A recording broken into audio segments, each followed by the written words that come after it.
Hi guys, welcome back to my channel. तो last blog में आपने देखा होगा कि अगर आपके पास 2 दिन है तो आप साउथ गोवा में क्या क्या एक्सप्लोर कर सकते हो। तो आज हम चल पड़े एक नई जर्नी पर। आज हम जाने वाले हैं कर्नाटक के एक हिस्टोरिकल प्लेस जो कि है हम्पी। तो इस ब्लॉग में मैं आपको दिखाने वाला हूँ कि आप पुणे से हम्पी कैसे ट्रैवल कर सकते हो, हम्पी में क्या क्या एक्सप्लोर कर सकते हो, वहाँ का खाना कैसा है, वहाँ पे स्टे की अरेंजमेंट कैसी है और वहाँ पे कौन से हिस्टोरिकल प्लेसेस हम विजिट कर सकते हो। अगर आप जाते हो तो टोटल खर्चा कितना आता है, ये पूरी जानकारी हम आपको देंगे, तो बने रहिए इस ब्लॉग में।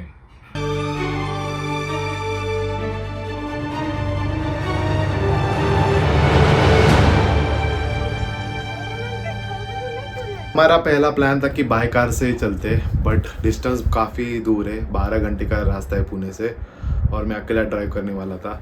तो उस वजह से शायद मुझे बीच बीच में और एक दो हमें स्टे करना पड़ सकता था, और हमारा जो इनिशियल प्लान था वो एक दो दिन से और बढ़ सकता था। इसके वजह से हमने बाद में डिसाइड किया कि चलो ट्रैवल से ही जाते हैं। तो हमारी जो बस है वो अभी 7:30 बजे है वाकड़ के जिंजर होटल से, और वो सुबह पहुंचेंगी हॉस्पेट पे शायद 7:30 और 8 बजे।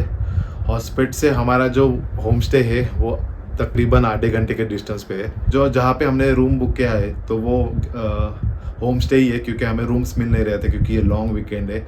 इनिशियली हम लोग फ्राइडे को ही निकलने वाले थे, बट सिंस रूम कहीं पे अवेलेबल नहीं थे तो हमने सोचा चलो सैटरडे निकलते हैं, क्योंकि लकीली हमें संडे में एक होम स्टे पे जगह मिली। तो ठीक है, अभी हम लोग बैग ही पैक्स कर रहे हैं और निकलेंगे सीधा वाकड़ के तरफ। सैम को बाय करने के बाद हम लोग निकले वाकड़ की तरफ। हमारी बस थी वो 7:30 बजे आने वाली थी, बट क्योंकि वो मुंबई से आने वाली थी तो मुंबई से आते वक्त वो खंडाला के यहाँ ट्रैफिक में फंस गई और 10:30 बजे आ गई। तो चलो अब 10:30 बजे हम लोग फाइनली बस में बैठे हैं और अभी निकल रहे हैं हॉस्पिटल की तरफ। तो अभी सुबह के 7:30 बजे है और ये हमारी बस है। अभी हम लोग एक्चुअली हॉस्पिटल पहुंचना चाहिए था, बट क्योंकि बस 3 घंटे लेट थी तो अभी हम बेलगांव के यहाँ पे है। तो हॉस्पिटल के लिए अभी भी 3.5-4 घंटे लगेंगे। अभी हम हॉस्पिटल पहुंच गए। हॉस्पिटल हम अराउंड 12 बजे पहुंचे। तो हॉस्पिटल से जो हमारा स्टे लोकेशन है वो 25 मिनट की दूरी पर है। और क्योंकि हमने सुबह से कुछ खाया नहीं है तो हमने डिसाइड किया कि जो नैवेद्यम करके होटल है यहाँ फेमस, जो कि अभी 500 मीटर की दूरी पर ही है, तो वहाँ पर जाके पहले लंच कर लेते और उसके बाद अपने स्टे लोकेशन पे चलते। नैवेद्यम पहुँचने के बाद हमने खाने में साउथ इंडियन थाली और मसाला डोसा मंगवाया। मसाला डोसा उसका अच्छा लगा, बट थाली उतनी हमें पसंद आई नहीं। सो आई विल सजेस्ट कि आप थाली के अलावा कुछ और आइटम ट्राई कर सकते हो। खाना खाने के बाद हम निकल पड़े अपने स्टे लोकेशन पे। हम आए अपने होम स्टे पे जो कि है कादिरामपुरा। तो हम्पी से ये 20 और 25 मिनट की दूरी पर है। तो वहाँ से हम लोग अंदर आए, हमने रिक्शा से ही आए थे हॉस्पिटल से। तो रिक्शा वाले ने 300 रुपये ले। तो जो हमारे ओनर है वो नीचे रहते हैं और ये उन्होंने ऊपर होम स्टे के लिए रूम्स बनाई है। तो मैं आपको क्विकली रूम टूर देता हूँ। तो ये रूम है, यहाँ पे डबल बेड है, टेबल है, एसी भी है, और वॉशरूम भी इनका अच्छा है। 24/7 हॉट वाटर मिलेगा आपको। तो मेन तो मैं दो चीज़ का देख रहा था, एक तो एसी होना चाहिए और वॉशरूम अच्छा होना चाहिए। तो दोनों ही इस रूम में मुझे होम स्टे में मिले, इसलिए मैंने ये होम स्टे चूज़ किया। आप भी कभी फरवरी के बाद हम्पी आने का प्लान कर रहे हो तो आई विल सजेस्ट कि आप भी एसी रूम बुक कीजिए, क्योंकि हम्पी में बहुत ज़्यादा गर्मी रहती है। तो अभी दोपहर के 2 बजे है, जैसे कि आपने देखा हम 1 बजे यहाँ पे आए, उसके बाद हमने चेक इन किया। अभी फ्रेश होके हम रेडी हो गए। तो हम जिस ऑटो से आए थे उसी ऑटो को हमने 3 दिन के लिए बुक किया। तो आज हम लोग एक्सप्लोर करेंगे, फिर कल का पूरा दिन जो कि 26 जनवरी है, और फिर ट्यूसडे 27 जनवरी को। तो 27 जनवरी को हमने शाम का टिकट बुक किया है बस से, हम पुणे जाएंगे फिर से। तो यस, ये लॉन्ग वीकेंड होने की वजह से यहाँ सब जगह रेट्स बहुत हाई चल रहे हैं। अब अगर नॉर्मल डेज में आते हो, लॉन्ग वीकेंड नहीं या फिर वीकडेज में आते हो, तो आपके रूम्स जो कॉस्ट रहती है उससे डबल अभी का रेट चल रहा है। तो उसके वजह से सभी मतलब रिक्शा के प्राइसेस भी ज़्यादा है, अगर आप बाइक लेते तो उसका भी रेंट का चार्जेस ज़्यादा है, पर ठीक है कोई ना। तो हम लोग 3 दिन हम्पी में रहने वाले हैं और 3 दिन के लिए हमने ऑटो रेंट पे ली है। तो अभी हम रह रहे हैं साउथ हम्पी में। तो आज का जो प्लान है वो साउथ हम्पी के नियर बाय टेम्पल्स, यानी कि विरूपाक्ष टेम्पल है के क्वींस बाथ हाउस में हम जाने वाले हैं, और माटंगा हिल्स में हम इवनिंग में जाने वाले। तो आज ये कवर करेंगे। तो कल हम नॉर्थ हम्पी एक्सप्लोर करने जाएंगे, और ट्यूसडे को हम जाएंगे यहाँ की जो फेमस स्टोन कैरियर और विट्ठला टेम्पल। तो वो सारे 3-4 मंदिर एक ही जगह है, तो वो हम ट्यूसडे को एक्सप्लोर करेंगे, क्योंकि आज और कल लॉन्ग वीकेंड होने की वजह से भीड़ हो सकती है। तो ट्यूसडे को थोड़ी भीड़ कम हो सकती है और हमें आराम से वो एक्सप्लोर करने का मौका मिल सकता है। तो चलो, आज जो हमने डिसाइड किया जहाँ जहाँ जाना है उसके लिए पहले चलते हैं। पहले हम जा रहे हैं क्वींस बाथ हाउस देखने। तो हमारा जो होम स्टे वो कादिरामपुरा है। कादिरामपुरा से ये क्वींस बाथ हाउस, लोटस महल, हज़ाराम टेम्पल, ये जो मेजर 4-5 टेम्पल्स है वो 10 मिनट के दूरी पर है। बट क्वींस बाथ हाउस के रोड पे आने के बाद पता चला कि जो क्वींस बाथ हाउस को रोड जाता है वो वन वे कर दिया गया, क्योंकि भीड़ बहुत ज़्यादा थी।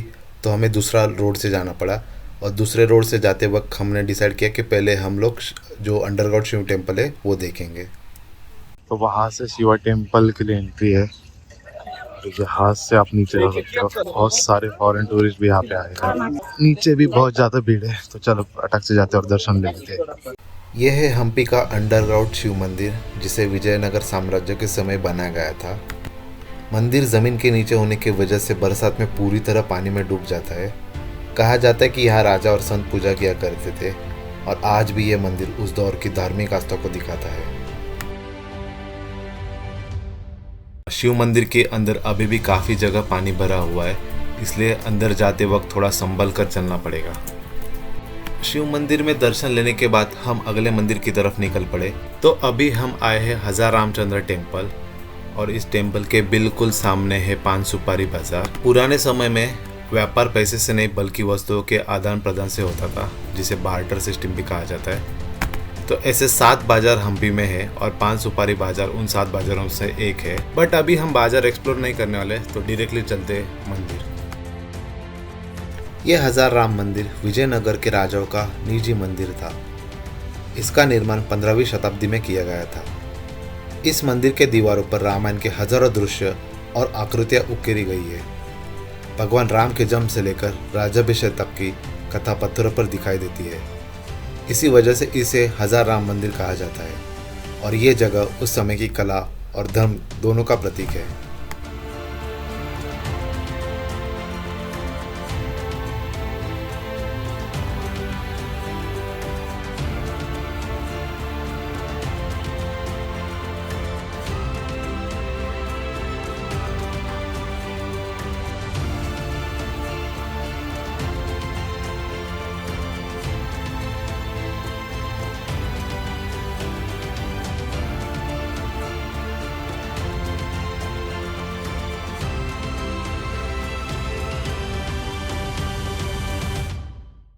हजार राम मंदिर के बाद अभी हम आए हैं रॉयल एनक्लोजर में। यह पूरा इलाका कभी विजयनगर साम्राज्य का शाही क्षेत्र था।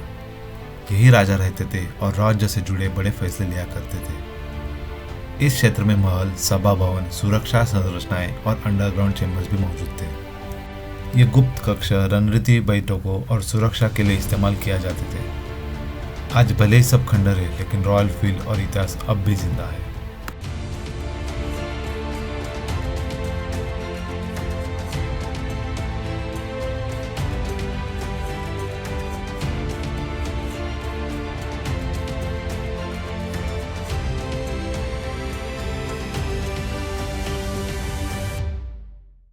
अभी आए हैं क्वींस बाथ, जिसे 15वीं शताब्दी में शाही महिलाओं के लिए बनाया गया था। इसका डिज़ाइन इंडो इस्लामिक आर्किटेक्चर को दर्शाता है।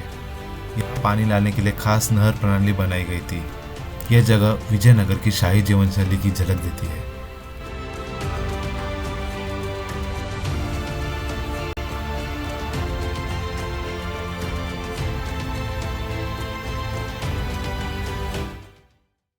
क्वींस बाथ देखने के बाद हमने डिसाइड किया कि थोड़ा ब्रेक लेते हैं। हमने इवनिंग स्नैक्स खा लिया, और उसके बाद फिर हम चले नरसिंह टेम्पल। अब हम आए हैं नरसिंह टेम्पल। यहाँ नरसिंह भगवान की विशाल मूर्ति है, जो हम्पी की पहचान मानी जाती है। नरसिंह भगवान की यह मूर्ति विजयनगर काल की सबसे विशाल प्रतिमाओं से एक मानी जाती है। इसे राजा कृष्णदेवराय के शासनकाल में बनवाया गया था। इसके पास ही बादवलिंग है, जो हमेशा पानी में डूबा रहता है। इन दोनों जगहों पर एक अलग ही आध्यात्मिक ऊर्जा महसूस होती है।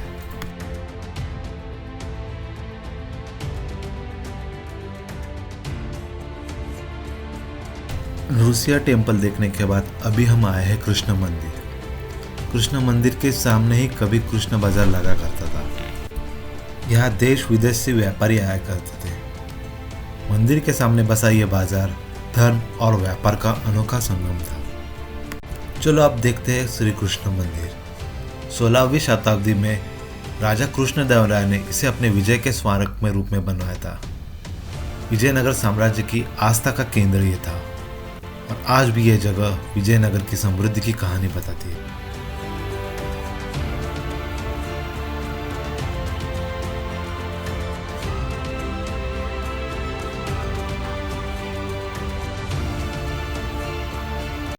श्री कृष्ण टेम्पल से हम लोग जल्दी निकल गए क्योंकि हमें जाना था माटंगा हिल सनसेट एंजॉय करने।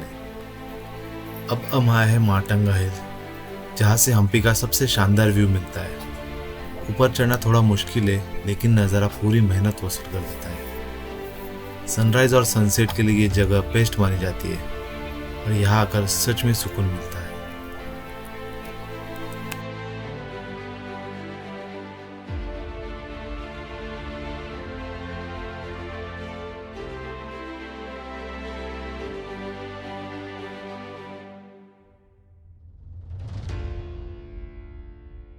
तो माटंगा हिल के बाद हम लोग अभी आए हैं हम्पी के सबसे फेमस विरूपाक्ष टेम्पल में। तो हम्पी के जो अदर प्लेसेस है वो 6 के अराउंड बंद हो जाते हैं, बट जो विरूपाक्ष टेम्पल है वो 8 साढ़े 8 बजे तक ओपन रहता है। आप देख ही सकते हो अभी शाम के 7 बजे और कितनी भीड़ है अभी भी यहाँ पे।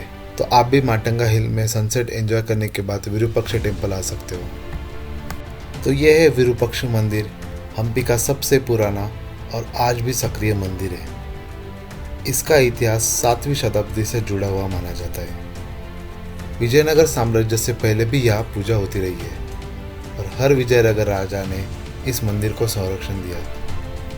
यही मंदिर उस समय हम्पी शहर का आध्यात्मिक केंद्र था और आज भी सदियों के बाद यहाँ पूजा कभी बंद नहीं हुई।